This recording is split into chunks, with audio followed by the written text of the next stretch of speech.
So, we have another Do Not Buy, and this one being for Call of the Wild The Angler. And jumping onto their Steam page, I was lucky enough to get a key from Keymailer, so thank you for that. And on their Steam page, there are over 200 reviews for this game already, and it's sitting at 25% positive, with the majority of the complaints being about the water and the fact that there has been no focus on the water whatsoever. This game, in its entirety, has the wrong vision. This is not a fishing game. This is an exploration game. And it's crazy because it's supposed to be about fishing. So jumping straight into the game, you have the worst starting customization ever. You have one different hairstyle. You either have this hair on or you're bald. That's pretty much it at the start of the game. And yes, later on you can go to the store, you can use your coins that you've earned from fishing to buy different accessories and things like that. But there should have just been at least a couple more options in that opening customization. This game is an open world fishing experience, except the open world is incredibly bland. It's lackluster, mediocre, whatever you want to call it,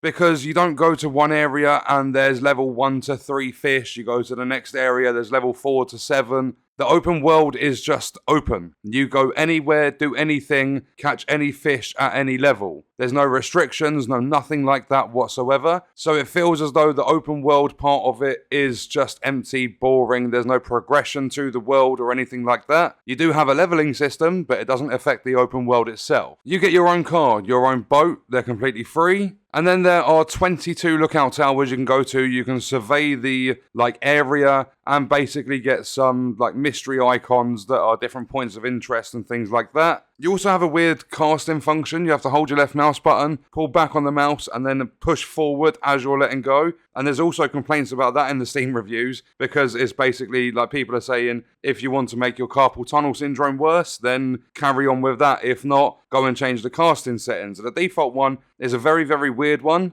It wasn't too bad for me personally, but if you've got carpal tunnel, then it's going to be quite bad for you. Also, the whole game itself has an arcadey look, and it's got a feel, it's got that arcadey feel to it, and it's Call of the Wild. I thought it would have been like The Hunter, so it would be a little bit more realistic, but it's really not. It's not realistic whatsoever. Because as soon as you get into the game, you do a little bit of a tutorial with the fishing, then they give you another mission, and it's called the Golden Tour, and they have you go around to 13 different locations in the open world, and you have to make your own way there to unlock fast travel and things like that, unlock all the outposts, and it's such a grind. It's boring. You're driving 4.6 kilometers to the next area, and not only that, you can go to any one at any time. You don't have to do it in the specific order, but I was doing it in the order, and it had me traveling from the very far right of the map to the very far left, and it's just, there was so much more of a focus on the exploration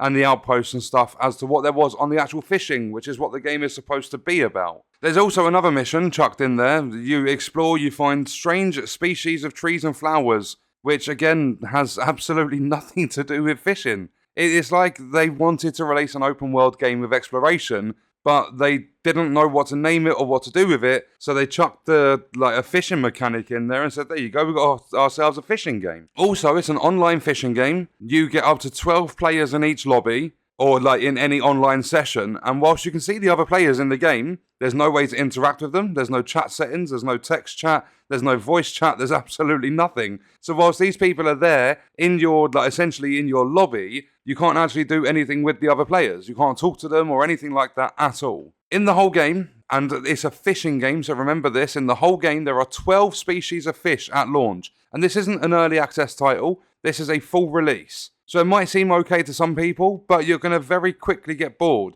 as there is a lot more tied to the exploration than what there is to fishing. There are boats in the game with no fish finders. You're going to almost always get a bite, and there's no bite alarms, no nothing like that, no rod stands. So you can't just sit there, chill with a couple of different setups and see what hits the jackpot. It's just you chuck a line in, you reel a fish in. That is it. The fishing mechanic of this fishing game is so simplistic, so basic, it's really not worth your £24 or $30. However, there are ranks to the fish. You have different rankings for them, you bronze, silver, gold, and there are challenges and stuff that are set by an NPC, but as I've said, there's a much bigger focus on the exploration, And there's also free and paid DLC planned for later on. So you've got 12 fish currently. They might give you an extra 3 species at the cost of 6 or 7 quid. And in terms of the challenges, that's all you really get for progression. I actually went from level 1 to level 5 or 6 just by doing that Golden Tour mission where I'm going around checking out the different outposts. And then,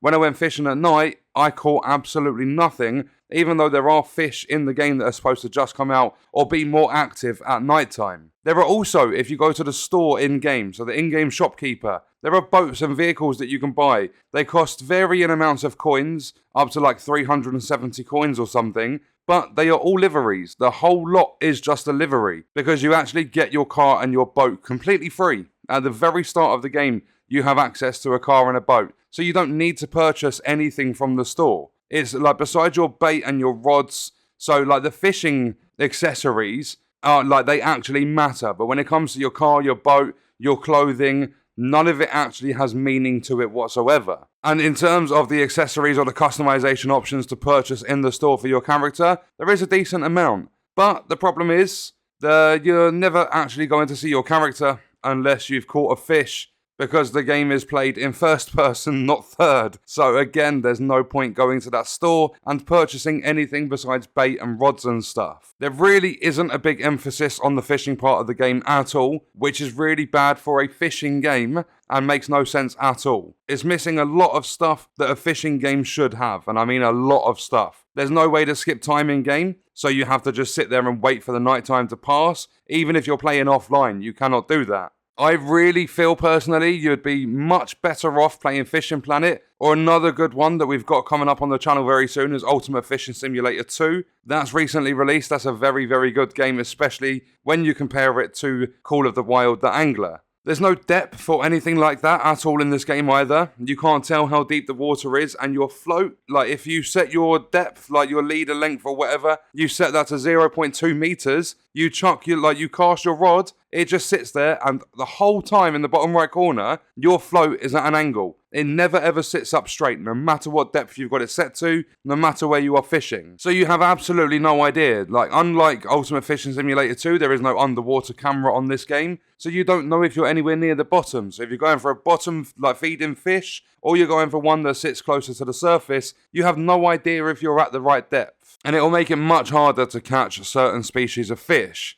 There are some major areas also in the game, like the Vista as an example, that has no car pickup system whatsoever. So when you fast travel there, if you want to go fishing down the road for rainbow trout or mountain whitefish, you're going to have to walk, and it's quite far to travel on foot. It becomes irritating the amount of travelling there is and the amount of exploration there is in this fishing game. There's not a lot of fishing. But what I'm going to do is leave it there. I'm going to check back in the future to see the DLC and things like that. But I don't plan on playing much until then. The game seems pretty bare bones for a fishing game in terms of actual fishing content, and the gameplay isn't great as a result of the wrong focus by the companies involved. It should always be around, I'd like to say 80-20 for fishing, then open world being 20% of the focus, but it's more like 40-60, with 60% of the game being about the exploration and a very small part of the game actually being about the fishing itself. So I would definitely save your money on this. Fortunately, I didn't have to pay a penny. I managed to get the key for free. Massive thank you to Keymailer for that again.